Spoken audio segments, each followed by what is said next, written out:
వీళ్ళిద్దరికీ ఫండింగ్. ఇప్పుడు ప్రాబ్లం ఎక్కడ వస్తుందంటే ఆపరేషన్ సింధూర్లో మన భారతదేశం చాలా క్లారిటీ ఇచ్చింది. Next terrorist attack it will be treated as act of war. Okay, దానిలో భయం వేసి ఏం చేస్తున్నారంటే వీళ్ళు బంగ్లాదేశ్ ద్వారా ప్రయత్నిస్తున్నారు. తర్వాత రెస్ట్ ఆఫ్ ఇండియాలో చాలా స్లీపర్ మాడ్యూల్స్ ఉన్నాయి ప్రతి మేజర్ సిటీలోనూ, ఎస్పెషల్లీ ఈ మైనారిటీ పాపులేషన్ ఉన్న ప్రాంతాల్లో ఎస్పెషల్లీ వాళ్ళు స్లీపర్ సెల్స్ ఎప్పుడు ఆపరేట్ చేస్తున్నారు.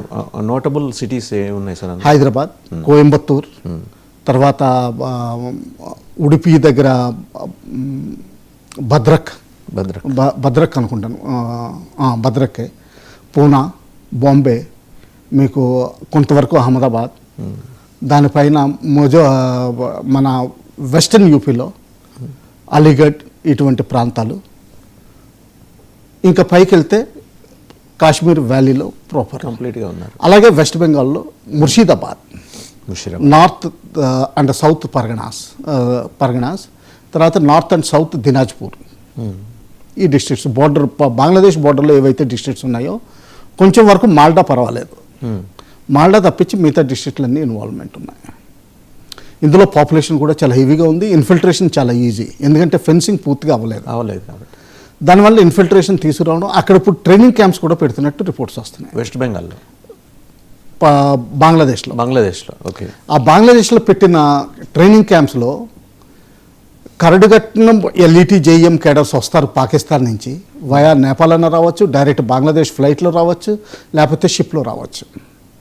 వీళ్ళతో పాటు లోకల్ క్యాడర్స్ని ట్రైనింగ్ ఇచ్చి, లేకపోతే ఇండియా నుంచి అక్కడ తీసుకెళ్ళి అక్కడ ట్రైనింగ్ ఇచ్చి మళ్ళీ తిరిగి పంపించి రెస్ట్ ఆఫ్ ఇండియాలో ఎక్కువ చేసే అలవాటు అది.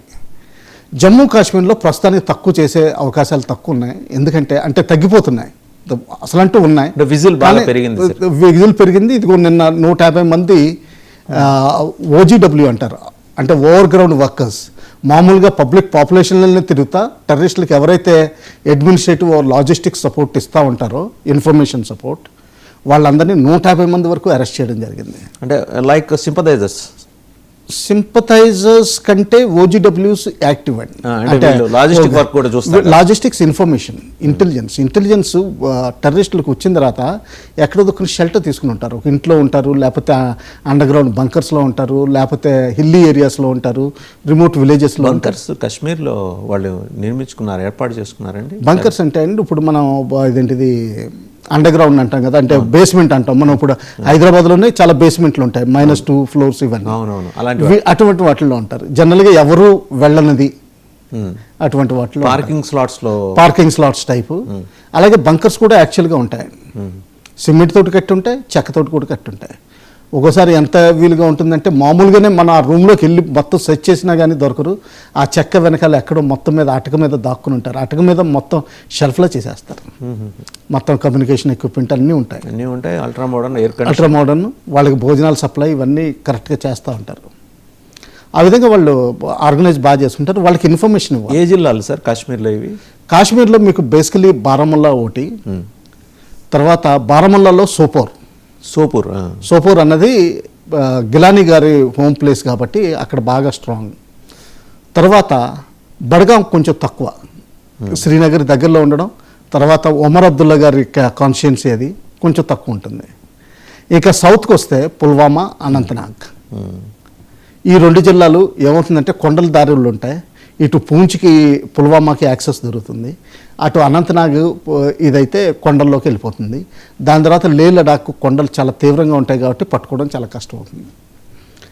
ఈ ఏరియాస్ నుంచి మెయిన్లీ తీసుకుంటారు వాళ్ళు. ఇప్పుడు ఒకటి సార్, మనం కమింగ్ టు ద టాపిక్లో భాగమే ఇప్పుడు మీరు కూడా చెప్పింది, ఈ ఖారీ యాకూబ్ షేక్ అవుడు వీడు ఎందుకు బయటకు వచ్చి ఇలా మాట్లాడాల్సి వచ్చింది?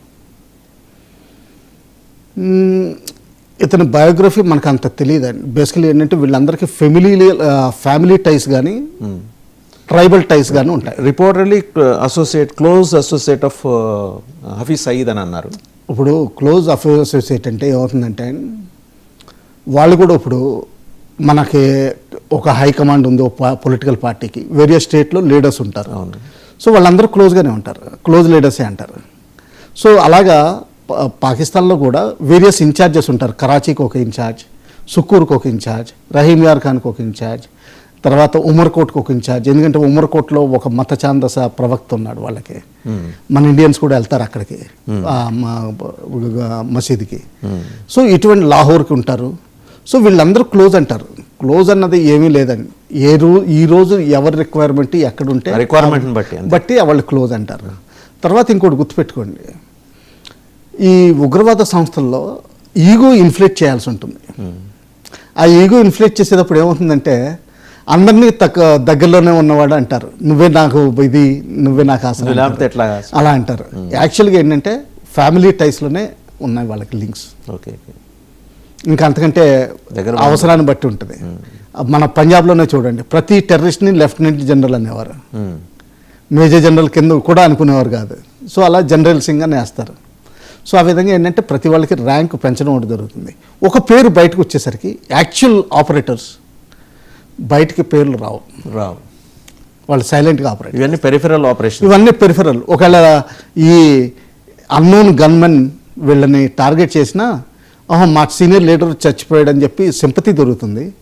తర్వాత మన వాళ్ళు సంతోషపడిపోతారు, సీనియర్ చంపామని. యాక్చువల్ మనిషి ఆపరేట్ చేస్తూనే ఉంటాడు. ఇప్పుడు ఈ వార్నింగ్ ఎలా చూడాలి సార్ మనం? అతను అంటే ఈ వార్నింగ్ నోటే చూడాలి. ఆఫ్ఘనిస్తాన్ వైపు పెట్టాడు, గురి అటువైపు పెట్టాడు, మన గురించి కూడా మాట్లాడాడు. ఒకటి ఉందండి, ఈరోజు నిన్న జయశంకర్ గారి వ్యాఖ్యలు చూస్తే, ఒకవేళ పాకిస్తాన్ ఎయిర్ ఫోర్స్ తోటి ఆఫ్ఘనిస్తాన్ మీద దాడి చేస్తే